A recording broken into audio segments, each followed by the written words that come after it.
कि कोई इंसान बहुत मेहनत करता है पर उसे फल नहीं रिजल्ट मिलता कि उसके पूर्व जन्म के कर्म हो, तो मैं आपको यहाँ रोकूंगी। हो सकता है इसी जन्म में हो। आपको ऐसा लगता है कि आप दोपहर को 12 बजे सोकर उठ रहे हो और रात के 2 बजे तक बहुत मेहनत कर रहे हो, राइट? आप कर रहे हो मेहनत, लेकिन उठ कब रहे हो? 12 बजे, 12 बजे। राक्षसों के समय पर। तो वो मेहनत आपकी विफल है। चाहे आप कितने भी मेहनती हो, चाहे आप नाइट ड्यूटी में हो, आप अगर 4 बजे अपने घर में वापस आ रहे हैं तो नहाइए धोइए, एक दीपक भगवान के सामने जलाकर सूरज को जल देके दोबारा सो जाइए, पर आप नहाए तो सही समय पे ना, चाहे उठकर आप दोबारा नहा लीजिए। तो पुराने जन्मों को छोड़कर इस जन्म को भी जोड़िए। आप अगर बहुत अच्छी से मेहनत कर रहे हैं और आपकी मेहनत में कोई कमी नहीं है, लेकिन आप इंसान अच्छे नहीं हैं, आप अपने ऑफिस कलीग्स की इंसल्ट करते हैं, आप लोगों से जेलस करते हैं, जो व्यक्ति पीछे पलट जाता है आप उसकी इंसल्ट और उसकी चुगली करना शुरू कर देते हैं, तो दिल पर हाथ रख कर कहिए, क्या आपको मेहनत का फल मिलेगा?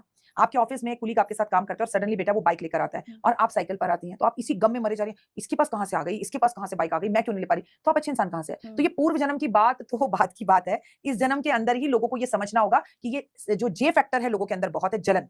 मेरे सब्सक्राइबर से ज्यादा उसके सब्सक्राइबर क्यों, मेरे व्यूज से ज्यादा उसके व्यूज क्यों, तो व्यूज़ चलो क्यों? इसके बारे में गलत फैलाना शुरू कर देते हैं। और इसके कंधे पे बंदूक रखकर, मतलब कुछ नहीं थे आप, धोबी का कुत्ता है ना, उससे भी घटिया इंसान, लेकिन आप दूसरे की बुराइयां कर करके उसके कंधे पे बंदूक रखकर उससे आगे बढ़े नकारात्मकता से। ऐसा इंसान के कर्म कहां से अच्छे हैं? तो ऐसी हवाएं, जो नशा बड़ी तेजी से चढ़ता है ना बेटा, वो बड़ी तेजी से उतरता भी है और पूर्व जन्म के कर्मों का फल हमें मिलता है।